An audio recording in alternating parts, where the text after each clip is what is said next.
Okay, so now we're going to talk about common mental illnesses.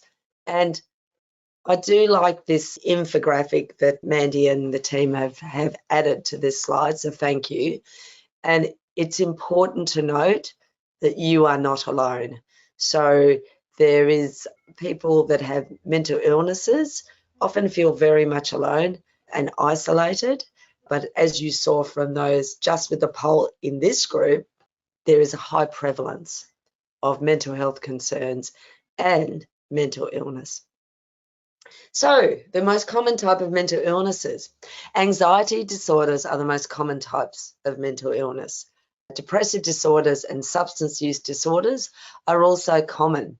Now, anxiety disorders, depressive disorders, and substance use disorders often coexist. We talk about comorbidities or coexisting, and often substance use disorders develop as a result of what we call medicating or using substance to sort of blanket out or try and relieve in some of those symptoms of depression and anxiety.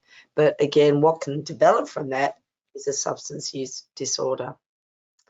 So they are the three most common, with anxiety being the most common.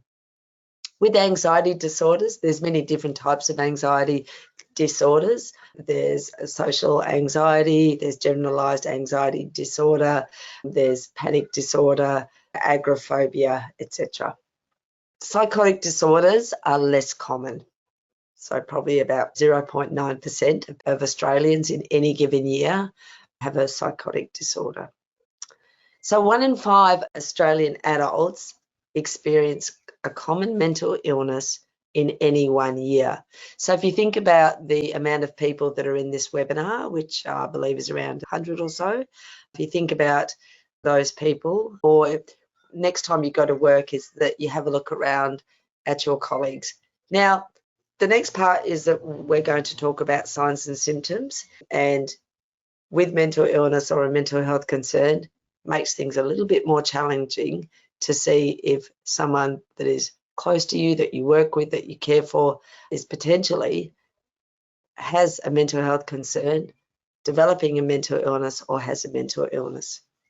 So, signs and symptoms. The biggest challenge with a mental health concern or a mental illness is that often it can't be seen. You know, the face is very good and it's a mask, isn't it? And it can mask anything, and we often don't know what's going on behind that mask.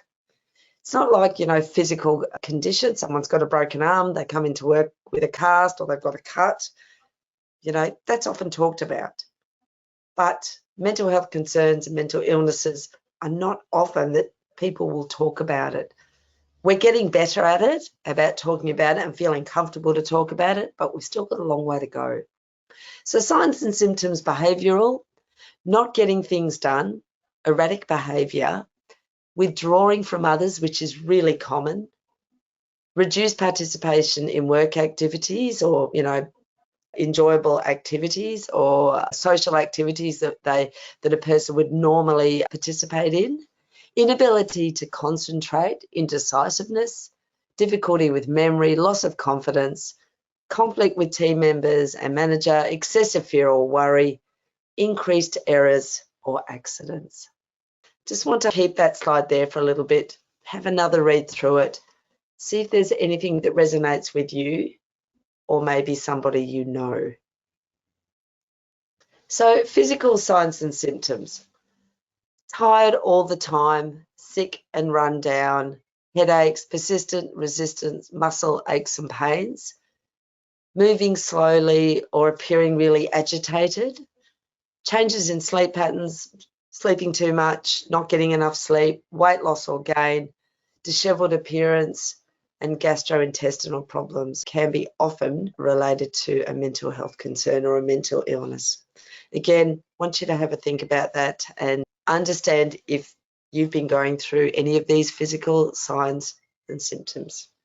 Okay, how to promote and build mentally healthy workplaces. I would like to think that in the room today, in the webinar room, in the presentation room, that there are decision makers, people that can, you know, really have conversations to look at opportunities for improvement and, you know, what can we do within our school community to make it more mentally healthy.